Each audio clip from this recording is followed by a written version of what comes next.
Assalamualaikum warahmatullahi wabarakatuh. Kembali lagi bersama saya Yuni Afrita dengan nomor induk mahasiswa 1022-10041 dari program studi Hukum Pidana Islam Fakultas Syariah kelas 3A. Baiklah, di sini saya akan membuat video untuk memenuhi tugas mata kuliah Hukum Adat dan Budaya, yaitu dengan dosen pengampu Bapak Muhammad Aiman SHMH, yaitu menjelaskan makalah kami yang berjudul tentang hukum adat. Oke, langsung saja kita memasuki bab yang pertama, yaitu pendahuluan. Yang pertama yaitu latar belakang masalah. Di kehidupan bermasyarakat, kita dihadapkan dengan beberapa hukum yang berguna untuk mengatur tingkah laku manusia dan menjadikannya sebagai alat yang mencakup aturan-aturan agar terciptanya lingkungan yang aman, damai, dan tentram. Seperti contohnya yaitu keberadaan hukum adat. Hukum adat lahir bersamaan dengan adanya manusia sebagai pembuatnya, di mana ada masyarakat, di situ juga ada hukum adat.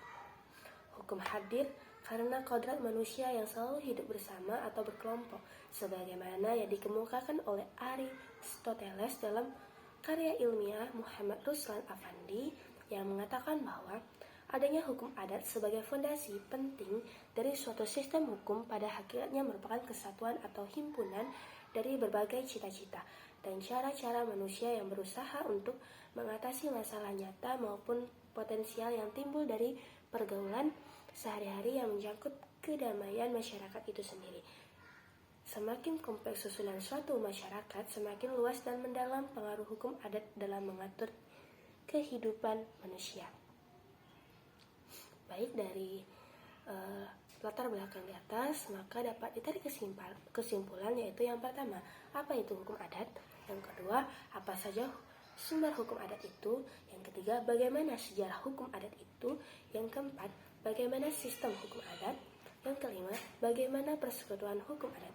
Oke, kita masuk yang pertama, yaitu pengertian hukum adat. Menurut buku Sistem Hukum Indonesia karya Soekardi, hukum adat diartikan sebagai keseluruhan kaidah-kaidah atau norma-norma baik tertulis maupun tidak tertulis yang berasal dari adat istiadat atau kebiasaan masyarakat untuk mengatur tingkah laku dan kehidupan bermasyarakat. Terhadap yang melanggarnya akan dikenakan sanksi.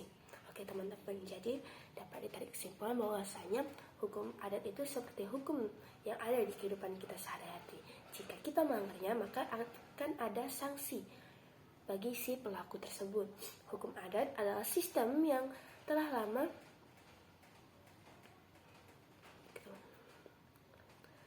berlaku di Indonesia. Hukum adat adalah kebiasaan yang artinya aturan dibuat dari tingkah laku manusia atau masyarakat yang tumbuh dan berkembang sehingga menjadi suatu hukum yang ditaati secara tidak tertulis. Hukum adat diakui oleh negara sebagai hukum yang sah. Oke, lanjut. Masyarakat hukum adat di Indonesia tersusun atas dua faktor dominan, yaitu faktor genealogis dan teritorial. Pada mulanya, faktor genealogis mempunyai dominan yang sangat kuat terhadap pembentukan suatu masyarakat hukum adat, disebabkan oleh hubungan daerah antara satu dengan lainnya, di antara mereka terkait dan terbentuk dalam suatu ikatan yang kokoh. Tetapi, karena semakin meluasnya hubungan antara suku, maka dominasi genealogis sedikit demi sedikit mulai tergeser dari faktor teritorialnya.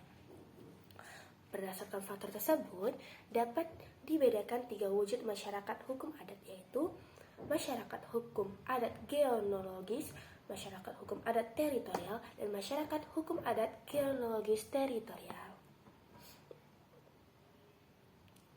Oke, kita masuk pembahasan yang kedua. Sebelum kita masuk ke pembahasan kedua, saya akan mencoba menyimpulkan pengertian dari hukum adat tersebut. Hukum adat merupakan hukum yang sebagian besar bersifat tidak tertulis, namun nilai-nilainya ada dan berlaku dalam kehidupan masyarakat adat yang memberlakukan hukum adat tersebut. Hukum adat berlaku dalam ruang lingkup yang terbatas, yakni hanya berlaku dalam masyarakat adat, di mana hukum adat tersebut hidup atau berada, dan keadaan ini memungkinkan bahwa setiap masyarakat adat dapat memiliki hukum adat yang berbeda-beda satu dengan yang lainnya. Oke, lanjut ke materi yang kedua, yaitu tentang sumber-sumber hukum adat. Menurut Jojo Di Guno, ada dua kategori sumber hukum adat, yaitu yang pertama, sumber hukum adat yang tertulis dari kekuasaan pemerintah negara atau salah satu sendinya. Kekuasaan pemerintah sebagai sumber hukum dinyatakan dalam wujud sebagaimana berikut. Yang pertama, peraturan, yakni peraturan kekuasaan legislatif atau kekuasaan yang mengatur. Yang kedua, putusan-putusan pejabat kekuasaan negara lainnya, yaitu kekuasaan eksekutif atau kekuasaan yang melaksanakannya, dan kekuasaan yudikatif, yaitu kekuasaan yang mengadilinya. Jurisprudensi adalah pernyataan kekuasaan yudikatif. Yang ketiga, perjanjian internasional dan pernyataan perang serta segala tindakan untuk melaksanakan perang itu sendiri. Oke, yang kedua, sumber hukum adat yang tidak tertulis dari kekuasaan masyarakat itu sendiri. Ada tiga juga, yaitu yang pertama, perbuatan rakyat sendiri dalam menyelenggarakan dan melaksanakan perhubungan pamrihnya yang mungkin menebal menjadi adat kebiasaan. Yang kedua, putusan rakyat dalam peragaan yang tertentu, misalnya putusan Kamer van Konpendel, rukun kampung, rukun tetangga, perhimpunan kematian atau perhimpunan Sripa dan sebagainya. Yang ketiga, yaitu tentang pemberontakan terhadap penguasa yang ada. Oke, kita sudah mengetahui apa yang dimaksud dengan pengertian hukum adat itu dan juga sumber-sumber hukum adat. Ada baiknya kita mengetahui bagaimana sejarah hukum adat itu dan bagaimana kok sumber hukum adat itu bisa berkembang, khususnya di negara kita, yaitu negara Indonesia. Oke, kita masuk ke sejarah hukum adat. Para ahli hukum adat berpendapat bahwa adat istiadat yang saat itu dijadikan pedoman adalah adat-adat Melayu Polinesia. Seiring berjalannya waktu, datanglah kultur dari berbagai agama, mulai Hindu, Islam, hingga Kristen yang membawa pengaruh kepada kultur asli tersebut, sehingga menguasai tata kehidupan masyarakat Indonesia sebagai suatu hukum adat. Dapat ditarik kesimpulan bahwa hukum adat di Indonesia yang kini masih bertahan merupakan akulturasi antara peraturan-peraturan adat istiadat zaman pra-Hindu dan peraturan-peraturan hidup yang dibawa oleh kultur Hindu, kultur Islam, dan kultur Kristen. Setelah terjadinya akulturasi itu, maka hukum adat atau hukum pribumi menurut Van Vollenhoven terdiri dari yang tidak tertulis maupun yang tertulis. Berikut faktor-faktor yang mempengaruhi tentang perkembangan hukum adat di Indonesia. Oke, kita lanjut. Yang pertama, yaitu magis dan animisme. Kita tidak asing lagi ya teman-teman dengan apa yang dimaksud dengan animisme. Oke, yang pertama masuk ke dalam magis dan animisme. Pengaruh faktor magis dan animisme di Indonesia berpengaruh besar dalam perkembangan hukum adat.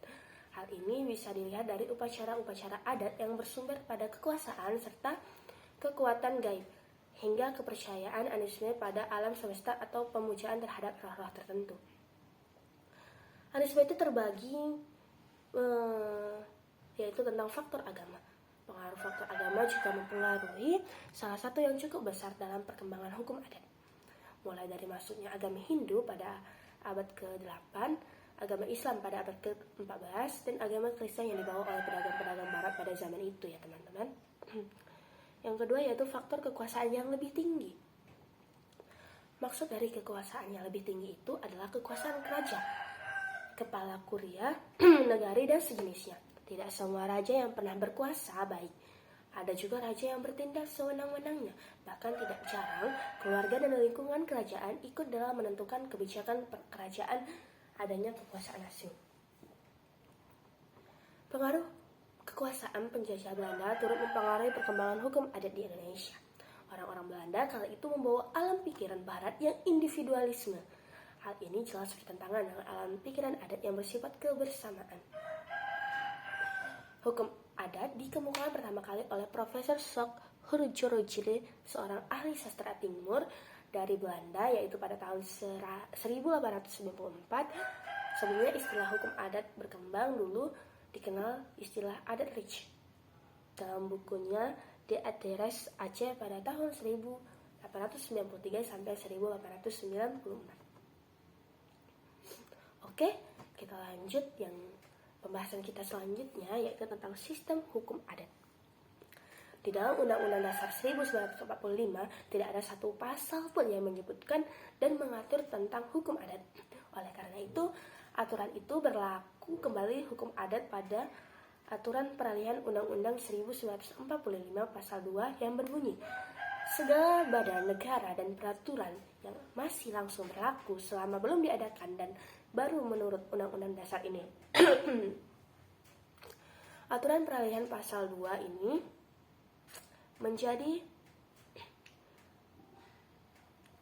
dasar hukum sah berlakunya hukum adat dalam Undang-Undang Dasar sementara, yaitu pada tahun 1950 pasal 104 disebutkan bahwa segala keputusan pengadilan harus berisi alasan-alasan dan dalam perkara hukuman menyebut aturan-aturan undang-undang dan aturan adat yang dijadikannya dasar hukum itu. Tetapi Undang-Undang Dasar sementara itu pada tahun 1950 itu pelaksanaannya belum ada. Maka kembali ke aturan peralihan Undang-Undang Dasar 1945.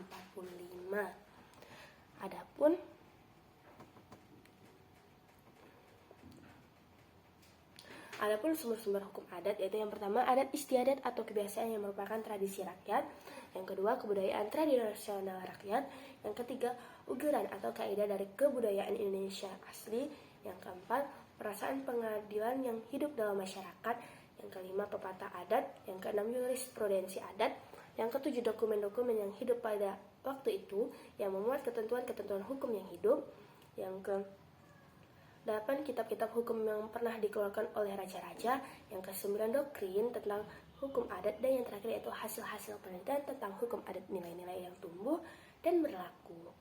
Oke, kita masuk kepada pembahasan yang terakhir, yaitu yang kelima tentang persekutuan hukum adat. Yang pertama yaitu pengertian persekutuan hukum adat.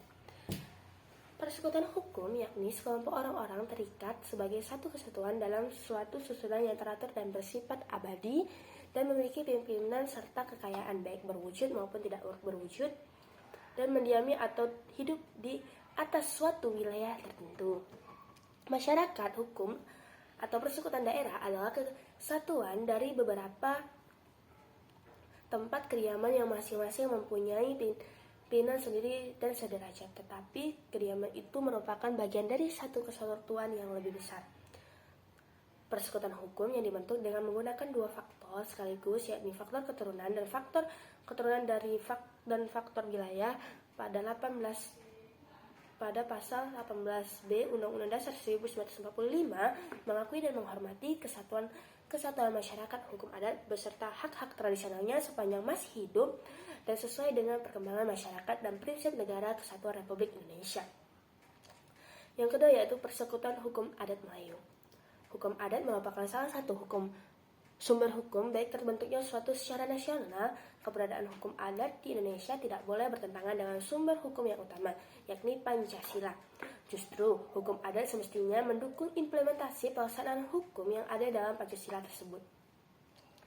Di antara sekian banyak hukum adat yang ada di Indonesia, hukum adat masyarakat adat Melayu Riau memiliki karakteristik dan keunikan tersendiri. Penetapan hukum adat yang dilakukan oleh pihak pengadilan adat ini harus dihormati oleh pihak pemerintah setempat. Hukum adat yang ditetapkan masih berdasarkan dan mengacu pada sumber hukum Indonesia, yakni Pancasila. Jenis hukuman yang diberikan tergantung pada tingkat kesalahan yang dilakukan. Pada kondisi paling berat, seseorang bisa saja dijatuhi ketiga hukuman di atas karena melakukan kesalahan yang fatal. Pengusiran biasanya menjadi hukuman paling memberatkan. Perda juga memberikan hak kepada MHA untuk menjatuhkan sanksi adat terhadap pelanggaran ketentuan adat dalam pengelolaan sumber daya alam dan lingkungan hidup. Sanksi yang diberikan disesuaikan dengan ketentuan adat masing-masing dan pihak pemerintah harus menghormati keputusan adat yang dijatuhkan tersebut terhadap masalah pengelolaan sumber daya alam dan lingkungan hidup. Oke teman-teman, itu tadi penjelasan mengenai hukum adat yang dapat saya sampaikan. Jika ada kata-kata yang salah, saya mohon maaf. Kepada Allah saya mohon ampun, kepada kalian saya mohon maaf. Saya akhiri. Wabillahi taufiq wal hidayah. Wassalamualaikum warahmatullahi wabarakatuh.